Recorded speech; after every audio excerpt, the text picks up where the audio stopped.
Hi everyone, welcome to week 3, term 4, lesson 1 for year 6 maths. This week we are looking at decimals and basically adding and subtracting decimals all week. That's our focus for this week. Oh fuck that, I've done it again.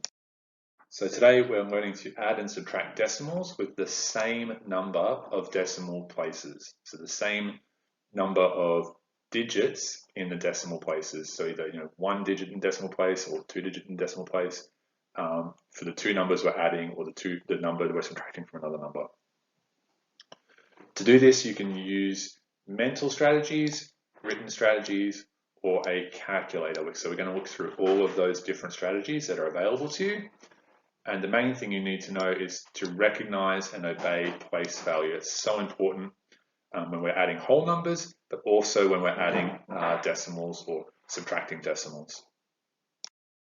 So let's just look at decimals and what they are before we start looking at subtracting and adding them. So decimals are related to fractions because they are numbers that are smaller than a whole number or smaller than 1. So here we've got tenths place, and if I was to have 0.1, that would be the same as 1/10. The only difference with this is instead of using the fraction notation, like writing it like this with a numerator and a denominator, we give it its own place. So it's to the right of the ones place and it's separated by the decimal point. So the decimal point tells me that I'm dealing with decimal numbers, so numbers that are smaller than 1. And here I've got my hundredths, which are the same as 1 over 100. So this would be 9 over 100, and so on. So it really works using this power of 10 system. That's how our place value system works. So our tens place here is 10 times larger than our ones place. So let's imagine instead of having 17 here, we had 1 here. 10 is 10 times larger than 1. Instead of having a 5 here, let's say we had a 1 here. Our tens place is 10 times smaller than 1. If this was a 1 here, the hundredths place would be 100 times smaller than 1. And 1 would be, ones place would be 100 times larger than the 1 in the hundredths place. So it's just important to recognize that's how a place value system works. And decimal numbers help us use that place value system in place instead of using this fraction system. Okay, let's look at some mental strategies for addition to start off with. So here we've got 72.5 plus 8.4. Now I've only got tenths here, so I've got 5 tenths and 4 tenths. So I've only got one decimal place value. So what I'm going to do here is I'm going to add my two whole numbers, which are 72 and 8 together first. Then I'm going to add my decimal places. Now remember, you'd be doing this in your head, you wouldn't be writing it down. So you want to make it as simple and as efficient as possible. So we know that 72 plus 8 is 80. And then when I add 0.5 and 0.4, it's the same as adding 5 and 4, but we're in our tenths places here, so I've got to put the 0 point. So it ends up being 0.9. Now 80 plus 0.9, well here I've got no digits in my ones place, so it just becomes 80.9. So for 102.35 plus 10.27. Now this is a little bit trickier because now I have 2 digits in my decimal places. I've got 3 tenths here and 5 hundredths here, and 2 tenths here and 7 hundredths here. Again, I'm going to use the same strategy of adding my whole numbers first. So 102 plus 10, and then I'm going to add my decimals together, 0.35 plus 0.27. So 102 plus 10 is 112. Now here for 0.35 and 0.27, I could think about that like adding 35 and 27 together. But instead of adding 35 ones and 27 ones, I'm adding 35 hundredths and 27 hundredths. So 35 plus 27 is 62, and I need to make sure I add my 0 point in front of it, so it's in my decimal places here. Again, there are no ones here because I've got a 0, so 112 plus 0.62 is 112.62, nice and simple. Okay, now for the last one on the mental strategies for addition, we've got 45.65 plus 14.55. Now this is going to be a little bit trickier and I'll show you why. Again, we're going to do our whole numbers first. So 45 plus 14 is 59. And I'm going to add 65 hundredths plus 55 hundredths. Now this is going to be a little bit different because what's happened is I've actually gone into my ones place here, because 65 plus 55 is 120, but we're talking about 120 hundredths. So I end up having a 1 in the ones place and a 2 in the tens place. Now I've got 59 plus 1.20, which is 60.20 or 60.2. So 60 and 2/10. Okay, now let's look at some mental strategies for subtraction. So to start off with, I've got 80.9 minus 7.2. So I only have one place value in my decimal places. I've got 9/10 here and 2/10 here. So I'm only dealing with one decimal place. So to start off with, I'm going to do the same as I did with my addition. I'm going to do my whole numbers first, then my decimal numbers. So 80 minus 7 and 0.9 minus 0.2. Now you'll see here, I've got a plus sign instead of a subtraction sign. The reason why I've done this, if I add a subtraction sign, I'm actually subtracting the difference between these two numbers here again, and I don't need to do that, otherwise my number will be smaller than the actual answer. So 80 minus 7 is 73, and 0.9 minus 0.2 is the same as 9 minus 2, but instead we're dealing with tenths here, so I put my 0 point in front of it, and so that's 9 minus 7. My number 9 minus 2 is 7. So 73 plus 0.7 is 73.7, because I don't need to add that 0 there. Okay, 45.68 minus 15.42. Again, let's do our ones places first and then our decimal places. So 45 minus 15 is 30. Here we've got 68 minus 42, but we're dealing with hundredths because I've got the 0 and a decimal point there. So 68 minus 42 is 26. I have my 0 and my decimal point there. 30 plus 0.26 is 30.26. And lastly, 78.13 minus 16.84. So let's do our ones first. 78 minus 16 is 62. Now this time round, I've got 0.13 minus 0.84. Now this is, if I had, thinking about this as just 13 and 84, 13 minus 84 would give me a negative number, a negative integer, because 84 is larger than 13. So what would it would actually give me negative 71. So instead of actually having a plus sign here, I need to make it a minus sign, because plus and minus together equal minus. So now I have 62 minus 0.71. So my answer is 61.29. Now this is like probably a trickier mental strategy. There's a lot of different steps involved. And if you had something like this and you weren't too confident, then you'd use a different strategy. You'd use a written strategy or a calculator strategy. This is just to show you that it can be done mentally, but it's not particularly efficient, and there's room for error. So you might want to choose what's the most reliable strategy, the most efficient one, the best one in the situation that you are in.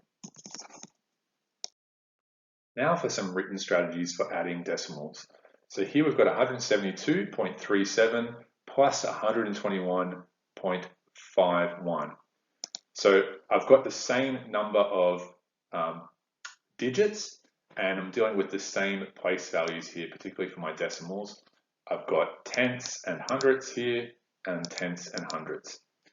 Now, the same when we're adding whole numbers, I need to make sure when I'm using the written algorithm that my numbers all line up with the correct place value. So what I like to do is to use grid paper and to make sure that I only have one digit in each of the squares. So here I've got 172 at the top, and I like to put the decimal point on the line because it's not actually a place value. And you'll see here that I've lined up 121.51 to make sure that each of the digits line up with the place values at the top. So this is my hundredths, this is my tenths, this is my ones, this is my tens, my ones, my tenths, and my hundredths, and the decimal point lines up with the one above it. Okay, so we're adding them together. All right, so 7 plus 1 is 8. 3 plus 5 is 8 as well.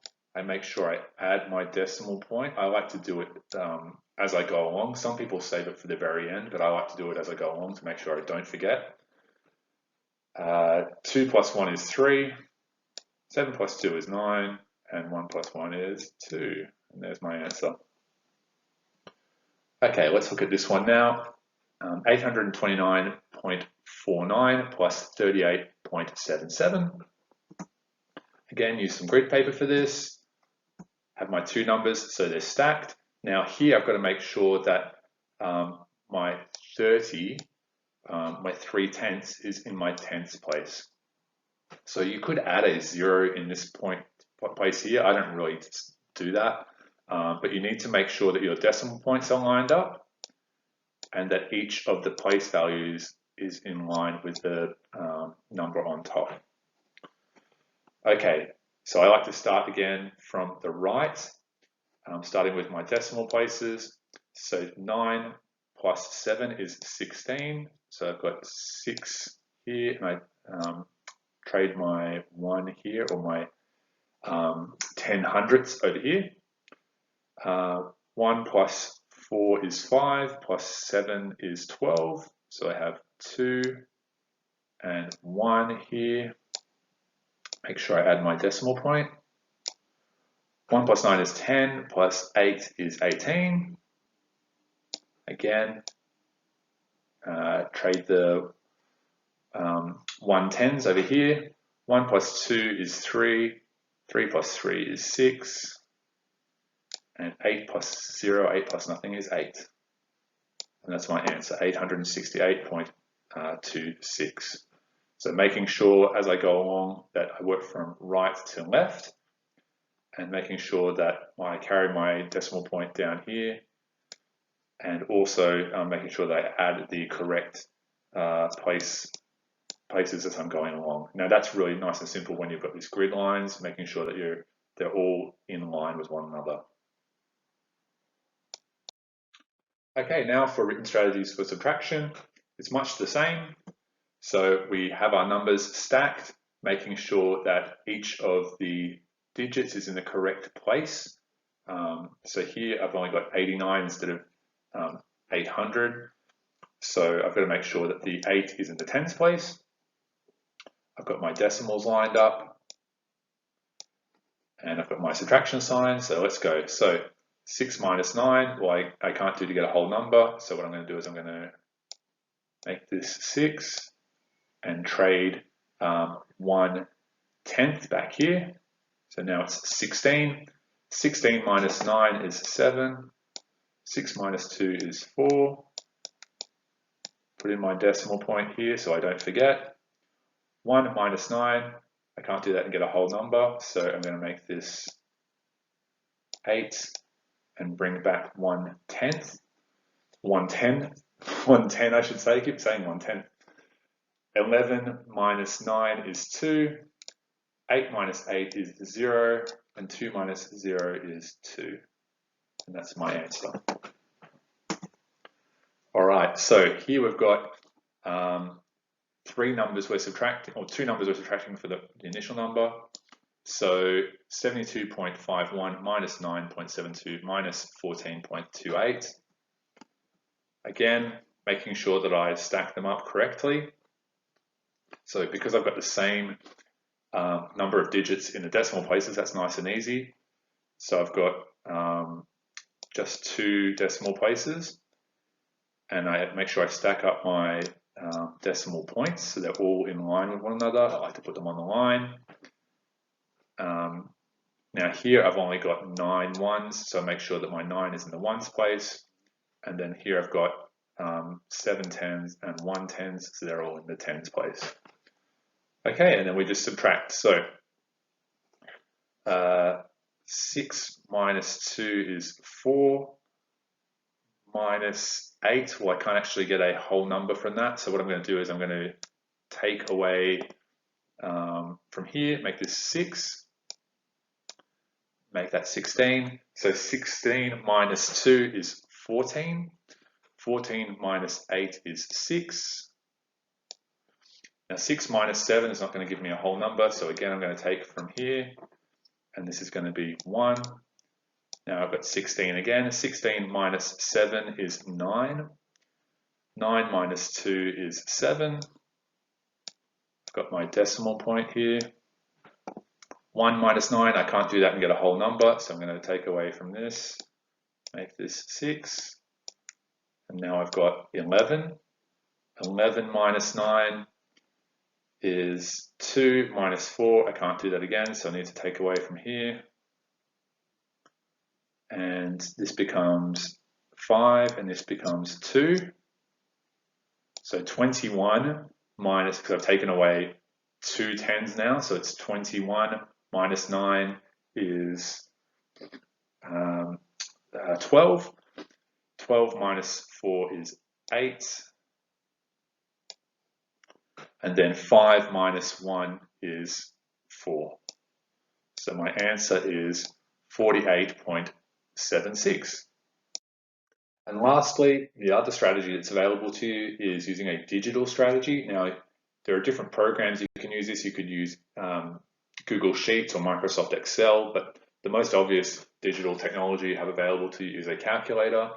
So here we've got quite a long number. We actually have 3 place values in the decimal places. So it kind of makes more sense to use a calculator in this situation because we're dealing with a long number. Using a mental strategy is going to be quite taxing mentally. And using a written strategy, yeah, we could, but there's also room for error there as well. So let's think about using a calculator. So making sure that we enter the first number here, the number that's being subtracted from. And then we put that in, making sure we add our decimal point here because we've got our decimal point down here. Then we use subtraction, so press the subtract button, and you'll see here if you're doing it on a computer, it actually shows you as you go along. And then we subtract 719.399. Again, making sure we put the decimal point in, so important, otherwise we'll get a completely different answer. Then press the equal sign, and then we get our difference. And there you go. Now, one thing when you're using a calculator, do make sure that you go back and check the answer to see whether it's reasonable or not, because sometimes your finger might slip. You might have pressed a wrong number. You might have put the decimal either too early or too late. So just go back and check whether it's a reasonable answer, because using a calculator is nice and quick.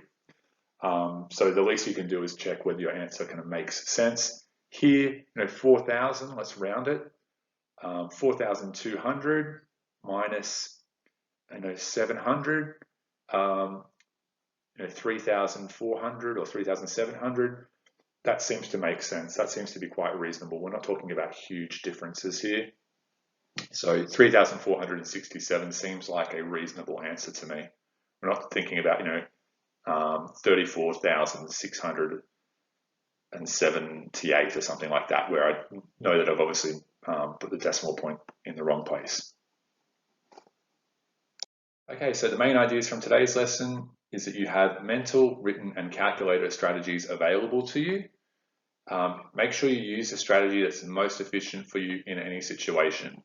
So if you haven't got a phone on you or a calculator on you, then you're going to need to use a mental or a written strategy. The mental strategies are particularly useful just where it's really obvious and you don't need to actually refer to a calculator. A written strategy, obviously, if you haven't got a calculator with you, and then lastly, the calculator strategy, particularly when you're dealing with very large numbers or you're doing lots and lots of calculations, you probably want to use a calculator because it's the most efficient, it's the quickest. When you're using a written strategy, this is really important, make sure the decimal points and the place values are lined up. So here we've got our hundredths place. So these two digits here in the hundredths place are lined up. Our tenths places are lined up. Our decimal points are lined up. Ones, tens, and hundredths are all lined up with one another. So make sure, just like when you're doing the written algorithm for subtraction or addition with whole numbers, the same applies for the decimal numbers, except that we put our decimal point here to separate the whole numbers and the decimal points. That's all it is. All right, guys, I'll see you tomorrow for looking at adding and subtracting decimals where there are different numbers of place values in the decimals place. All right, talk to you soon. Bye-bye. Hi, everybody. Welcome back. This is Tuesday's lesson for Year 6 Maths for Week 3, Term 4. And today we are continuing adding and subtracting decimals, but today it's with different numbers of decimal places.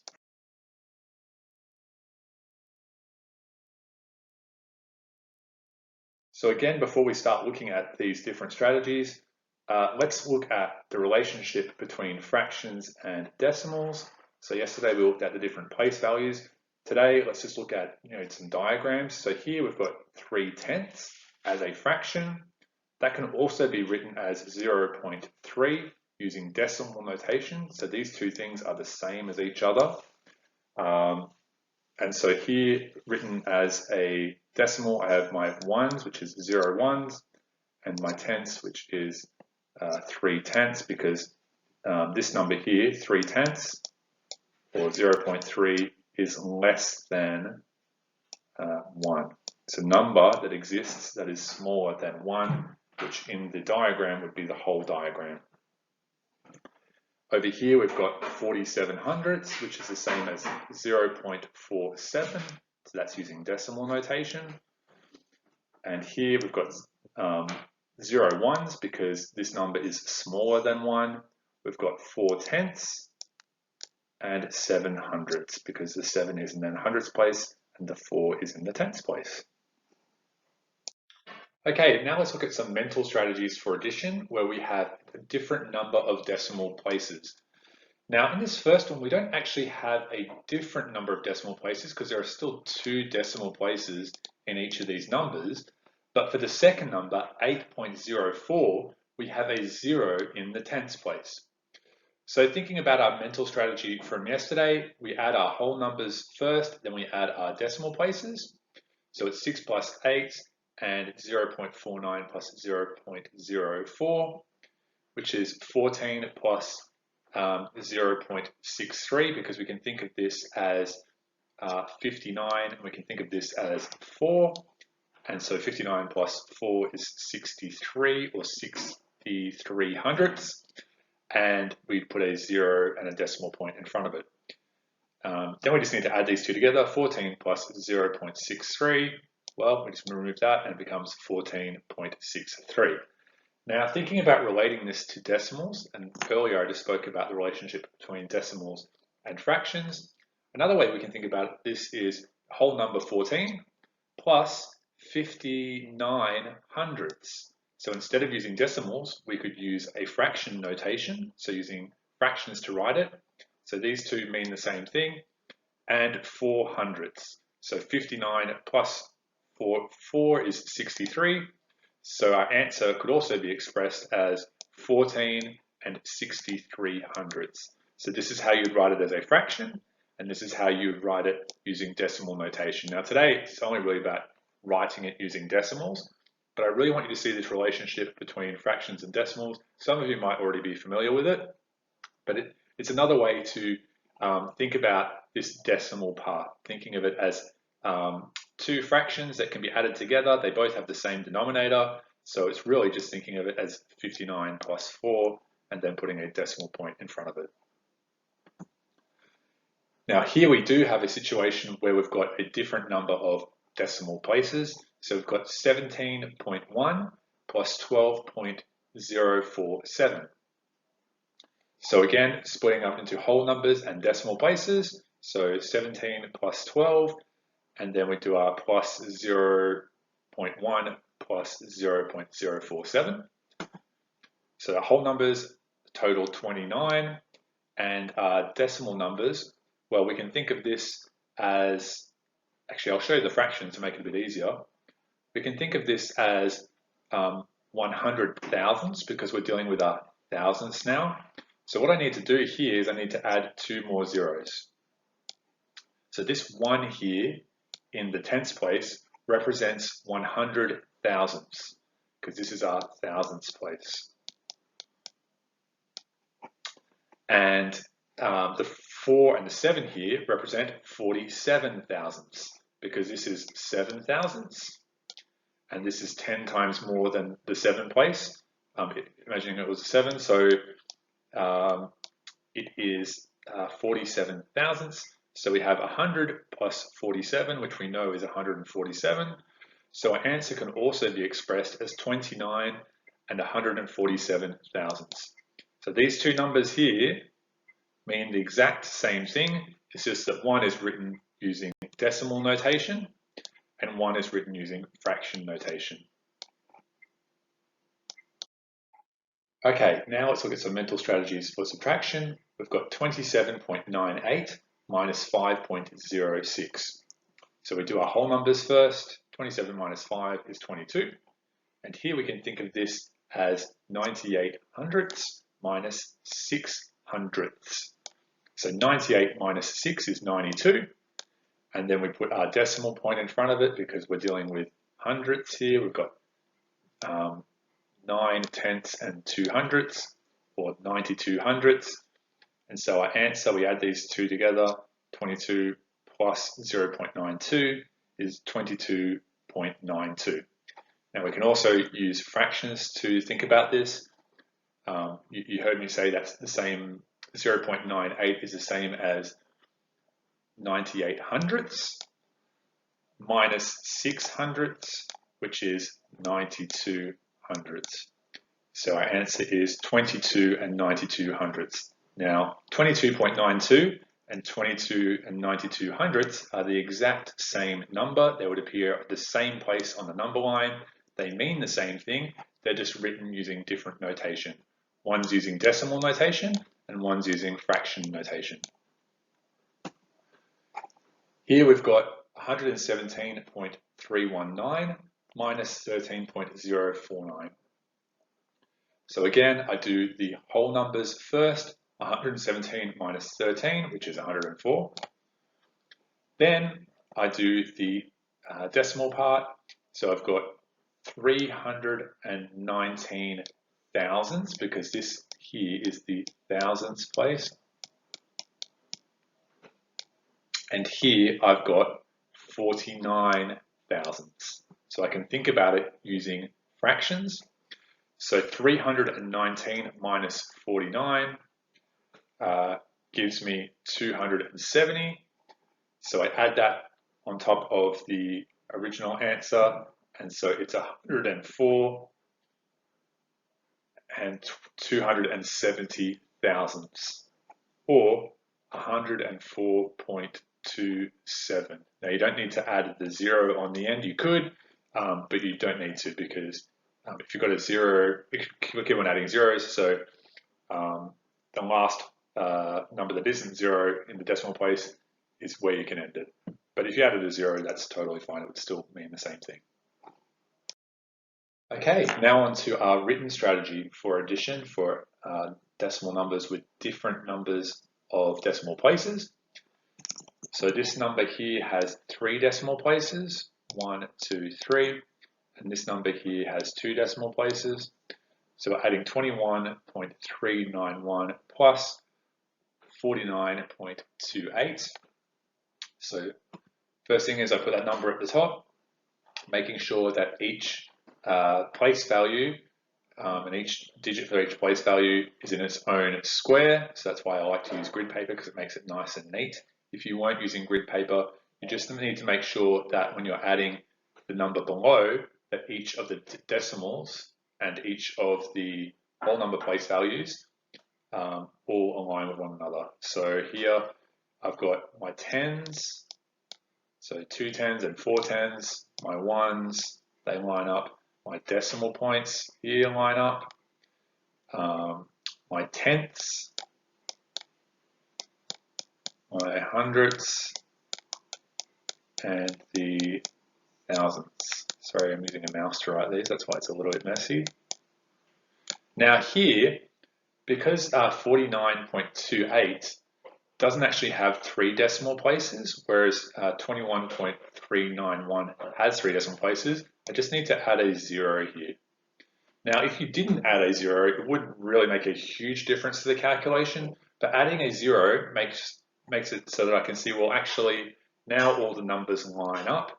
It just makes the calculation a lot easier. So 1 plus 0 is 1, 9 plus 8 is 17, so I need to bring that 10 forward. 1 plus 3 is 4, plus 2 is 6. Then I add my decimal point there. 1 plus 9 is 10, so 0, bring the 10 forward. 1 plus 2 is 3, plus 4 is 7, so that's my answer, 70.671. Okay, let's look at this one now. 19.108 plus 38.5. Again, I've got my grid paper, line my numbers up. Now this one here only has 1 decimal place, whereas this one has 3. So I need to make sure I add some zeros here to make sure that I've got the same number of digits as the first number. Then I just need to add them up. So 8 plus 0 is 0, 0 plus 0 is 0, 1 plus 5 is 6. Now make sure that looks like a 0. Add my decimal point, very important, I do it as I go along. 9 plus 8 is 17. Bring the 10 forward. 1 plus 1 is 2, plus 3 is 5.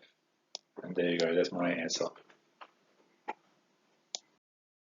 Okay, now let's look at some subtractions. So here I've got 96.5 minus 72.829. These numbers have different numbers of decimal places. This one has 1, so it's got 5 tenths. This one has 3.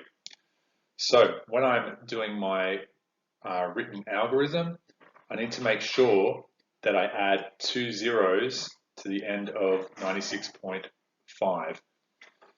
This way, I can make sure that each of the place values are lined up, and it makes the subtraction a lot easier.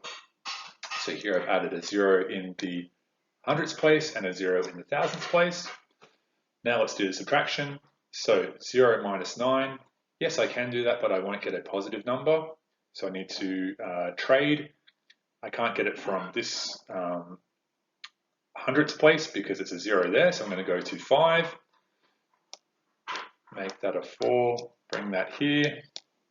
Then I'm going to trade from this one. So I'm going to make that a 10. Now it's 9 and bring that 1 back here. So now I've got 10 minus 9 is 1.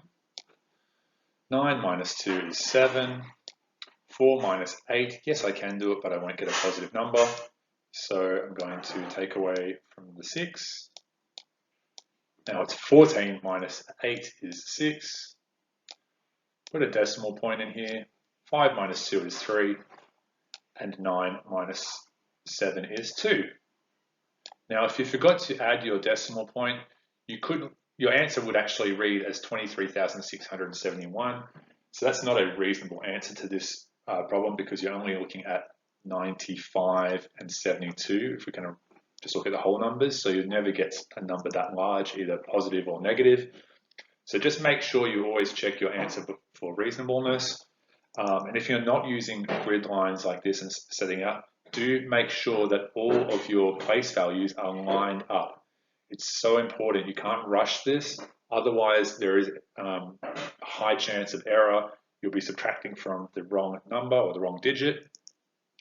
So do make sure you do it neatly, even if it has to be quite large for you. If you find it difficult to do it with your normal handwriting, if you've got small handwriting, make sure you've got plenty of space and that each of these digits are lined up and the decimal points are lined up as well.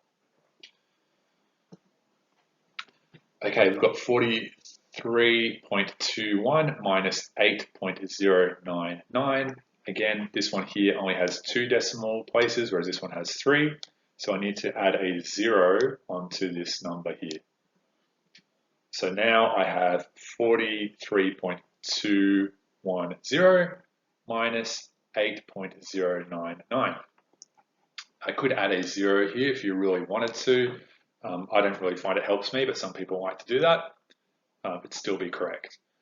So 0 minus 9, yes, I can do it, but I can't get a positive number, so I'm going to trade from here. Now I have 10 minus 9 is 1. Again, I need to do the same thing. 10 minus 9 is 1. 1 minus 0 is 1. Add my decimal point. 3 minus 8.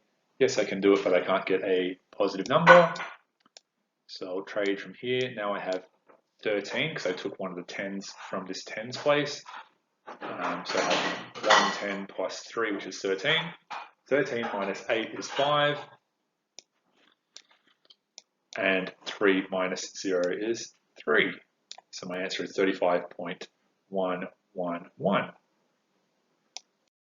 And lastly, using a calculator or a digital strategy, so that's a piece of technology, namely a computer or a computer program or a calculator. So here we've got 6,178.9 minus 2,955.028. So again, I've got different numbers of decimal places. Now, with a calculator, you don't need to add zeros here. You could, it wouldn't be wrong, but the calculator does that for you. The calculator doesn't need that. So all I need to do is just enter the original number and the number I'm subtracting from.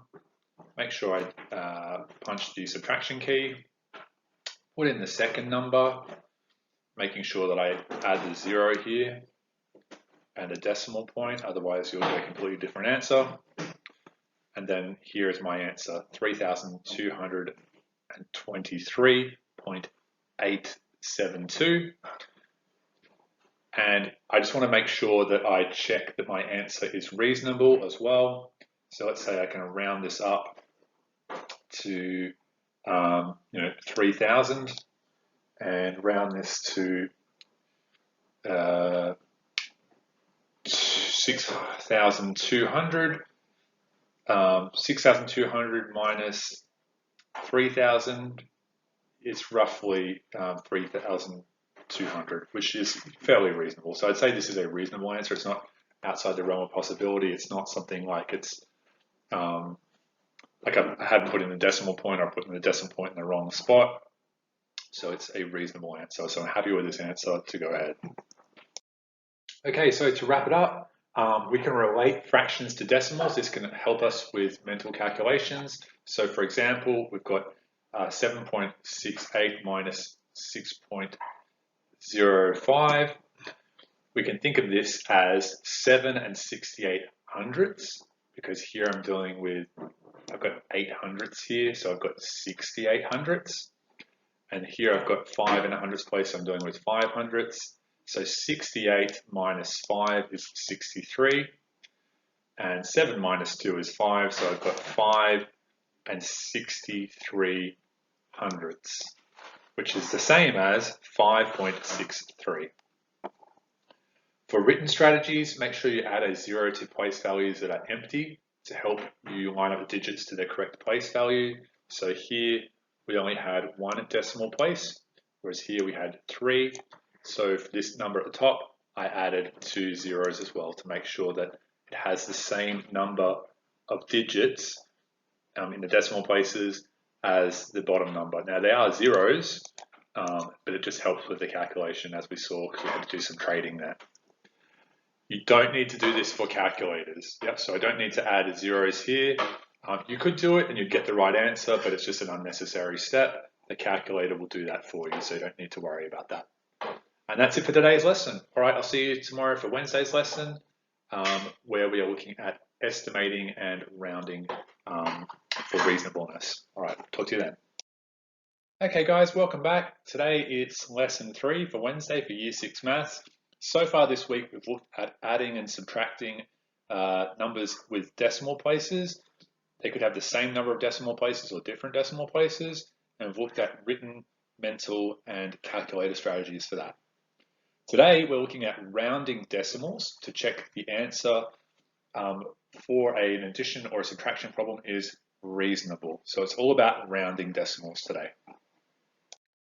Okay, so today we are rounding decimal numbers to check the reasonableness of answers to addition and subtraction problems. So when I say checking the reasonableness, it's not saying whether the answer is exactly correct. It's more about saying whether the answer is a reasonable answer. Is it a sensible answer given the figures, given the digits you're dealing with and the place values you're dealing with? To do this, you need to be able to round from 3 decimal places up to the nearest whole number. So that will be our ones place. We'll also use rounded numbers to check whether an answer is reasonable. So once we've got our rounded figures, our rounded numbers, we either add or subtract them to find out whether the answer we've been given initially is a reasonable answer. And then lastly, we're just going to look at a few situations in real life where rounding can be useful. So rounding decimals to the nearest whole number. So we've got a table here. In this column, we've got our unrounded numbers. So here I've got 6.7 and 3.4, and I'm adding them. So we want to round the decimal place up to the nearest ones place. That's our nearest whole number. So with rounding, if a number ends in a digit that is 5 or greater than 5, we round it up. And if it's between 0 and 4, we round it down. So here we've got 6.7. So this 7 is greater than 5. So I'm going to round this ones place up to 7. And here I've got 3.4 in the tens place. 4 is less than 5. So I'm going to round it down. So what's going to happen is I'm going to have 7.0 or just 7. And here I'm going to round it down to 3. So what's going to happen is this 3 in the ones place is not going to change. It's going to stay 3. It's not going to get rounded up. And this is going to become a 0. So our rounded estimate is 7 plus 3, which is 10. Now we can think about this using fractions again. This is a great way of conceptualizing or thinking about this. So here I've got 6.7, which is the same as 67 tenths. And on this side here, I've got 3.4, which is the same as 34 tenths. So I can write it as an improper fraction where the numerator is greater than the denominator. And so here, rounding 67 to the nearest tens place, I'd be rounding it up to 70. And here, 34 would become 30. I'd be rounding it down to 30. So I'd have 70 tenths and 30 tenths. 70 plus 30 is 100. So I'd have 100 tenths. And I know that's the same as 100 because 100 tenths is the same as writing 100 divided by 10. A fraction is a self-contained division problem where the top number is divided by the bottom number. So you can think of this line here as a division sign, and you can also see the division symbol kind of resembles a fraction with the dot on the top being the numerator and the dot on the bottom being a denominator. So 100 tenths is the same as saying 100 divided by 10, which we know is 10 because 10 times 10 is 100. So 100 divided by 10 is 10. Okay, now something a little bit trickier. We've got 5.061 plus 3.521. So now we've got 3 decimal places. Okay, so what I need to look at is I need to look at the place that is closest to the ones place. These ones here they don't matter because I'm just rounding to the nearest whole number. So I only need to look at the first decimal place, which is my tens place. So here, 5.061 would be rounded to 5. And here, 3.521, because I've got a 5 here, so 5 or greater than gets rounded up. This 3 becomes a 4. So 5 plus 4 is 9, so that's my rounded estimate. And again, I can think of this using fractions. Now, instead of tenths, I've got thousandths because I've got 3 decimal places. So this 1 here is 1,000th. So I have 61 thousandths plus 521 thousandths. Now, I know that 61 is closer to 0 than it is to 1,000, so it's going to get rounded down, so it becomes a 0. And 521 is closer to 1,000, so it's going to get rounded up, so it's going to change that ones place to a 4. So what's going to happen is now it's going to be 5 plus 4, which is the same as 5,000 over thousandths and 4,000 thousandths. So my answer could also be expressed as 9,000 thousandths, which is the same as 9,000 divided by 1,000, which is 9. So it's all interrelated. I just want you to see this connection between fractions and decimals. They're not too dissimilar to one another. Okay, so now we've looked at how to round a decimal number from up to 3 decimal places to the nearest whole number, which is our ones place. Now let's use rounded decimals to check for the reasonableness of an answer to an addition or a subtraction problem. So when we're checking for reasonableness, we're not checking whether the answer is exactly correct, we're checking for whether the answer is fairly close to the actual answer. Is it a reasonable answer? Is it like, oh, you know, that seems about fair, seems about right, doesn't need to be the exact answer. So here we've got 17.910 plus 20.395. So we've got 3 decimal places in both of these add-ins, the 2 numbers I'm adding together. And I've been given an answer here, which we'll have to see whether it's reasonable or not. The way we're going to do that is we're going to round these 2 add-ins to the nearest ones place. So all I need to look at is the tens place. I don't need to look at the other numbers.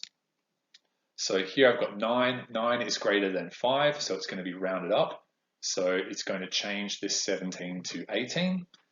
And here in the tens place, I've got 3, which is less than 5, so it's going to be rounded down. And so the 21s is going to stay the same.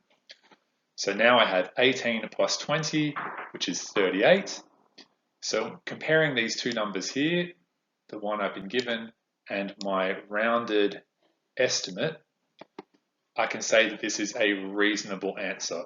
And so the actual answer is 38.305. So the answer I've been given is relatively close to that, so I'm going to say it's reasonable. Particularly if I rounded this up, it'd be fairly close to the actual answer, so it's reasonable. Let's look at this one now. We've got a whole lot of numbers now. Instead of just 2 add-ins, I've got 4. So 4 numbers I'm adding together. And they all have different numbers of decimal places. Well, these ones all have 3, but this one has 1. Now, decimal places, they're kind of like clutter, particularly when we're adding a lot of numbers together. And we want something that's relatively close to the answer. It doesn't need to be precise or exact. So we can think of these decimals as clutter. So we want to kind of get rid of them. And the way we do that is by rounding. So here, I'll look at the tens place for each of these decimal numbers. So here, 1 is less than 5, so it stays as 8. 9 is greater than 5, so this becomes 7. 0 is less than 5, so 2 stays the same, so it gets rounded down. And 1 is less than 5, so 7 stays the same. So I end up having 8 because it's been rounded down, 7 because it's been rounded up, 2 has been rounded down, and 7 has been rounded down. So that's my rounded figures. Now to do this, what I do is 8 plus 2 is 10. 7 plus 7, that's my doubles facts, is 14. So 14 plus 10 is 24. Okay, so 29.381, is that a reasonable answer? Well, it's actually quite far off from my rounded figures, so I'm going to say no, it's not a reasonable answer. And when I did this on my calculator, this is the answer I got, which is actually fairly close to my estimate answer. This is why estimating and rounding is a nice, quick, useful tool to help us check whether an answer is reasonable and get something that's close to the answer. Okay, now for subtraction. So we've got 59.678 minus 2.099. And here's the answer I've been given. So what I want to do is I'm going to round these. So just look at my tens place again. 6 is greater than 5, so this is going to become 60. And 0 is less than 5, so this is going to stay as 2. So my rounded figures are 60 minus 2, which is 58. Is this a reasonable answer? Yeah, it's relatively close to 58. If I had to round it, it would be 57, but it's still pretty close. So I'm going to say yes, this is a reasonable answer. And the actual answer solved on a calculator is 57.579, which is close to my rounded figure. For if I rounded this up, I'd get 58. So it's very close. Okay, and lastly, here again, we've got a lot of clutter here. We've got lots of decimal places. So a way to declutter this and to make it a bit easier to figure out whether this is a reasonable answer is just to round them. So let's go look at our tens places again. This gets rounded down because it's 3, which is less than 5, so it stays as 189. This gets rounded up because 7 is greater than 5, so it changes to 9. 8 is greater than 5, so 15 becomes 16. 0 is less than 5, so 2 stays the same. And when I subtract these together, so 189 minus 8 is 180, minus 10 is 170, minus 6 is 164, minus 2 is 162. So these two numbers, they are fairly different to one another. There's actually quite a great difference between them. So I'm going to say this is not a reasonable answer. And when I solved this on a calculator, this is the answer I got, which is much closer to the estimate. So estimating, a very powerful tool to help us quickly get a number that is close to the estimating, and rounding, I should say, not just estimating, but estimating and rounding, very powerful tools to help us get to a number that is close to the actual answer in a quick amount of time. And lastly, rounding in real life situations. And you'll come across some of these in your activities today.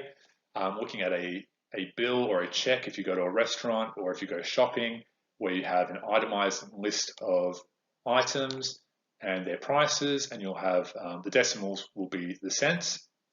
You can quickly gauge whether that's a reasonable total by rounding these figures and adding or subtracting the rounded figures. With cooking, for example, and particularly baking, using rounded figures there, if you're estimating, not estimating, but you're putting together a list of materials or lengths of materials or weights of materials for a construction project or some other project, rounding can also be quite useful there, where you're dealing with decimals, and the decimals are kind of like the clutter. And particularly also anything like with a quote, where you're quoting how much something will cost. So for example, tradespeople will often quote things with rounded figures. They won't say this is going to cost you $170 and 69 cents or something, and that'll cost you $28.32. They're going to use rounded figures, either to the nearest dollar value or to the nearest tens or hundreds, whatever seems to be a reasonable figure relative to how much money they're talking about. So rounding, it has a place in real life situations. Don't think we're just putting you through this because this is a mathematical activity. It actually has practical applications, and hopefully you'll get to use those in real life. So the main ideas from today's lesson: we can use rounded figures to check the reasonableness of answers to addition and subtraction problems involving decimals. So seeing whether they are a reasonable answer. Is it a sensible answer? Is it logical? Is it close to what we would expect the answer to be? That's very useful where we have a situation where we're adding and subtracting lots of decimal numbers. Those decimals really are clutter. We can round those numbers and get something that's fairly close to the exact answer without all the pain of having to add all those decimal numbers together. So we looked at those real life situations of invoices or receipts or a check if you go to a restaurant. And it could be situations involving money or situations involving different types of measurement where you've got decimals involved. When rounding to the nearest whole number, you need to only look at the tenths place because the nearest whole number is our ones place. That's our the smallest whole number place value. So if the tenths place is between 0 and 4, the ones place stays the same, and we just basically scratch off the decimal places, we get rid of them. So here we've got 8.099. Now you might see the 99 and be like, oh, it needs to be rounded up because 9, but in the tenths place, we've got a 0. So 8, which is our ones place number, stays the same, and then we just get rid of the decimals. If we've got a situation where the tenths place is greater than 4, so it's between 5 and 9, the ones place is rounded up by 1, and then we get rid of the decimals. So here we've got 8.581. 5 is 5 or greater than 5, so it gets rounded up. So now it becomes 9, and we get rid of the decimal places. We can also think of rounding in terms of fractions. So let's look at this. We've got 1.89.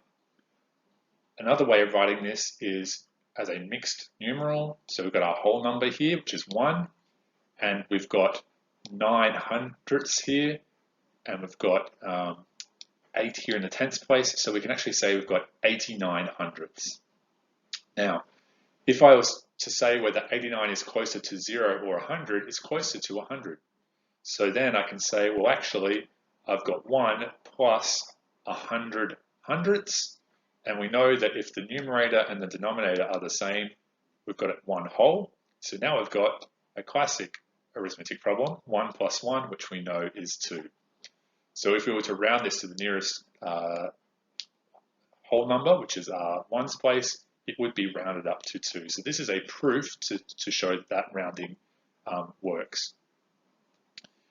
Here again, we've got 1.099.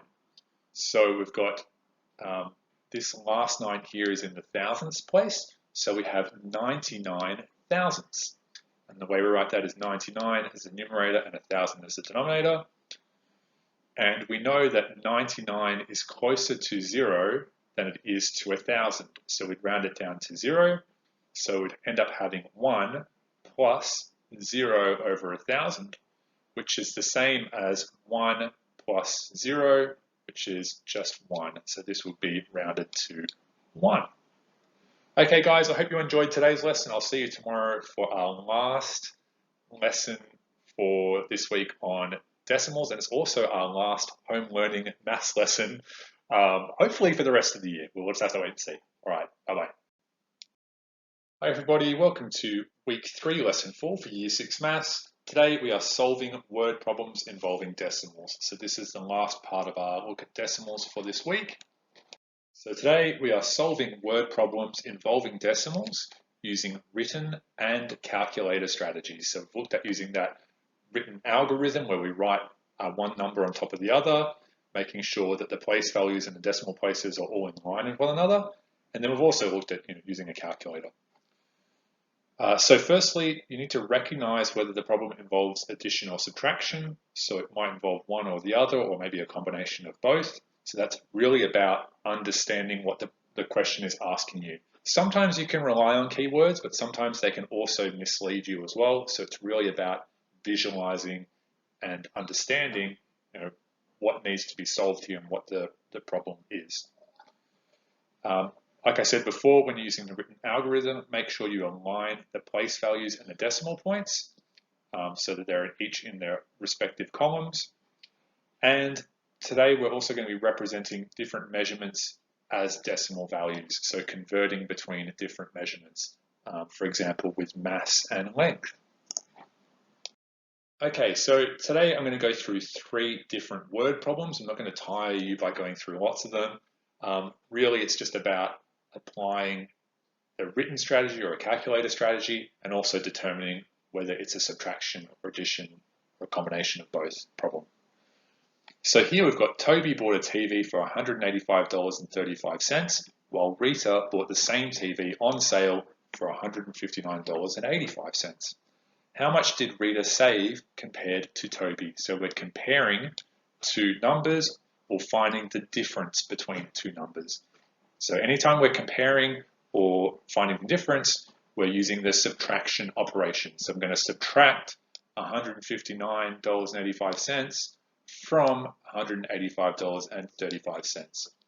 So using my written strategy on the left here and my grid lines, I put 185.35 at the top and then 159.85 below, making sure that each of the place values are in line with one another. So I'm using the lines on the grid line to do this, and making sure my decimals are also in line with one another.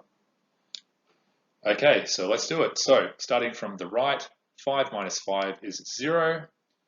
3 minus 8, I can do it, but I can't get a positive number, so I'm going to trade from here. So this is going to come 4, and now this is 13. So it is 13 minus 8 is 5. Then making sure I put in my decimal point here. 4 minus 9, I'll need to trade again, so this becomes 7. This becomes 1, 10, and 4 ones, which is 14. 14 minus 9 is 5. 7 minus 5 is 2. And 1 minus 1 is 0. So I don't need to write a 0 here because you don't need to put a 0 at the front of a number. So my answer is $25.50. That's using a written strategy. I could also use a calculator as well. Now with a calculator, I don't have a dollars symbol on this calculator. So I just need to enter the values like I've done up here. Punch in my equal sign, making sure that I've got the decimal points in the right place, and just checking whether this is a reasonable answer, which I believe it is. And away we go. All right. Now for number 2. Jimmy found the following lengths of timber in his workshop: 169 centimeters, 1.59 meters, and 1,180 millimeters. What is the combined length of the timbers in meters? Okay, so this time around, I have these different lengths of wood or timber, and they're all using different measurements. I've got millimeters, meters, and centimeters. I need the answer to be in meters. So I know that there are 100 centimeters in a meter, so 169 centimeters is going to be 1.69 meters. And I know that there are 1,000 millimeters in a meter, because milli means 1,000. So I'm going to have 1.180 meters for that timber there.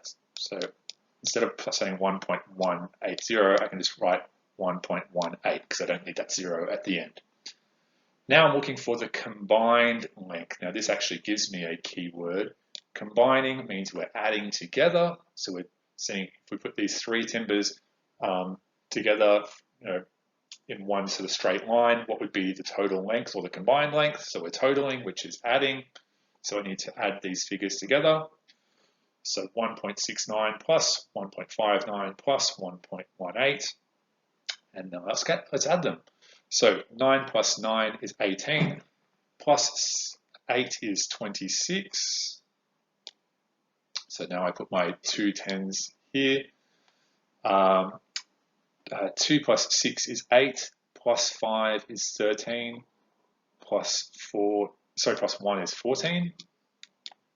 Making sure I put my decimal point in here, and I trade the 10 10s or 10 tenths, I should say, become 1 whole.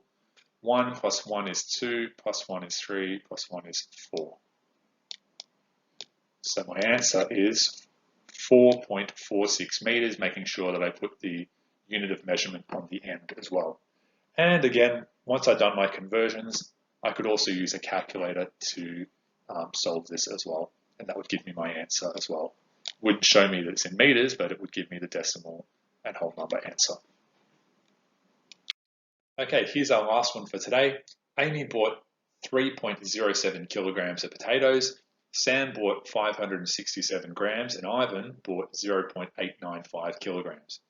How much more did Amy buy than Sam and Ivan in kilograms? So we're trying to figure out how much more in terms of the mass of potatoes did she buy than Sam and Ivan bought together. So what we need to figure out is the total mass of Sam and Ivan's potatoes, and then find the difference of that total mass between Amy's potatoes. So this is going to be a two-step problem. So what I want to do first is add the masses of Sam and Ivan's potatoes. Now, and I want the answer in kilograms. Now these two are already in kilograms, but Sam's potatoes are measured or recorded in grams. I know that there are 1,000 grams in a kilogram because kilo in Greek means 1,000. For example, kilometer or kilometer, there are 1,000 meters in a kilometer. So there are 1,000 grams in a kilogram. So 567 grams can also be represented as 0.567 kilograms. Then I want to add those two together. So 0.567 plus 0.895. 7 plus 5 is 12. So I put my 2 hundredths here and bring my 10 hundredths up here. 1 plus 6 is 7. 7 plus 9 is 16. I bring my 10 hundredths here. I think I said, so here I said thousandths. I should have said thousands. Sorry, that's 10 thousandths there. This is 10 hundredths, which is the same as 1/10. So 1 plus 5 is 6. 6 plus 8 is 14, sorry. And now I have 10 tenths, which is here, which is the same as 1 whole, or 1/1. 1 plus 0 is 1. So that 1.462 kilograms is the combined weight of Sam and Ivan's potatoes. Now what we need to do is we need to subtract that from Amy's mass of potatoes. Now here she only has 3 digits in this number. So what I need to do is I need to add a 0 to the end. So now it's 3.070 minus 1.462. Okay, so let's do it. So 0 minus 2, I can't do that and get a positive number, so I need to trade from here. And now I've got 10. 10 minus 2 is 8. 6 minus 6 is 0. Again, here I need to trade. 10 minus 4 is 6. Add my decimal point. 2 minus 1 is 1. So the difference is 1.608 kilograms. And that's my answer. I could also have solved that using a calculator. I'd have to record this answer elsewhere, or otherwise I could record it maybe in the memory. We're not going to look at that today. And that's a two-step problem involving adding and subtracting decimal numbers using a written strategy. All right, just so to wrap up for today, make sure you determine if your problem involves combining, which will involve addition, comparing, which is subtraction, taking away, which is minus, or a combination of both, so addition and subtraction. Make sure you convert between units of measurement if needed. Show you're working out. Record your answers using the correct measurement, whether it's dollars, meters, or kilograms, and always check your answer. All right, thanks guys. Hope you enjoyed this week's lessons, and I'll see you next week in person. All right, bye-bye.